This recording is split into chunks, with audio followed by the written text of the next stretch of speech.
भिडायला गवत ठीक आहे, हे गवत ही कोंबड्याच्या मध्ये कशाला घेऊन चालली तू?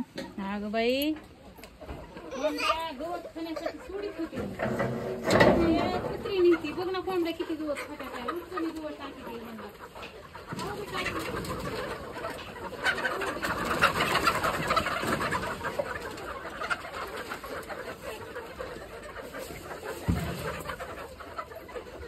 त्यांना जे आवडेल तेच खात्यात आहे.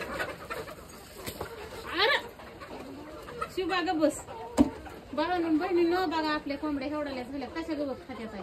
त्यांना खाऊ बी हवा हे सगळे भांडे भरलेले. तुम्ही म्हणता खाऊ ठेवीत नाही त्यांना काय गवतच ठेवती काय हे सगळे भांडे भरलेले. आपण आज अंडे किती दिले कोंबड्याने बघा.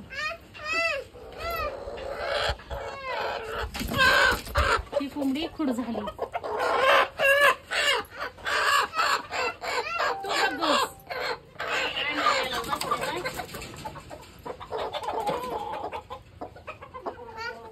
एक अंड फोडलं गे फोडून खाल्लं त्याने बघ बर.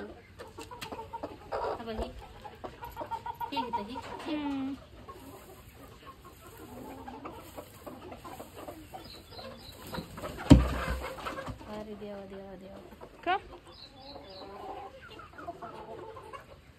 काय झालं बाई काय झालं ग दीदू? कशाला?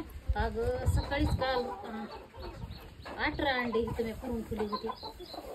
मग एवढे मोठे कशाला ठेवले तो अभि? बाई फ्रीज मध्ये दीदू फ्रीज मध्ये कोंबड्याने सगळे फोडून खाल्ले गे बघ बरं. 18 अंडे तर कालच होते. आज रात्री मी म्हणलं फ्रीज मध्ये अंडे ठेवल्यावर उकाडले उकडत नाहीत नीट उकडत नाहीत चुलत नाहीत. हा बाई ह्या कडीला पुरून त्याच्यावर लई मोठा मी टाकलं होतं बाई. कोंबड्याच कस काय खाते ते अंडे? आणि त्याने ते टरपल सुद्धा ठेवले नाहीत का साप बिपाने गिळले. टरपले असाय पाहिजे होते ना मग अंड्याचे. मग टरपले असाय पाहिजे होते. त्या टरपले बी खायला बसल्यात आहे. अगं सकाळी होते दिवस उगवायला मी झाकून फुले होते त्याच्यावर लई मोठं खायला टाकलं. शिवाशीकडं त्याच्यावर लई मोठं बुसकाट फुलं होतं. माझ्या ध्यानात आलं तर साप ना फ्रीज मध्ये ठेवल्या उकडले ना सोलत नाही. तर ताजे अंडे कुठं खराब होणार आहेत आताच गारव्यात. बाहेर ठेवल्यावर मांजर खाती घरात बोका जातो. 18 अंडे खाल्ले 18. आणि हे तर काय आत्ता दिलेले अंडे बाई इथं कोपऱ्यात लपून ठेवले होते बुसकाटात. 18 अंड्याचे बरोबर किती नुकसान झाली. 200 रुपयाचे अंडे खाल्ले कोंबड्याने.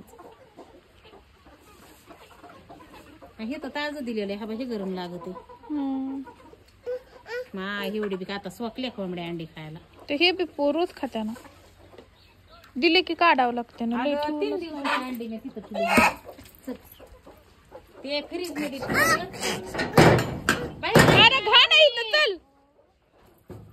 उकडील्यावर काय होत आहे सोलत नाही फ्रीज मध्ये. आणि बाहेर ठेवा तर मांजरा घरात घुसत येतात.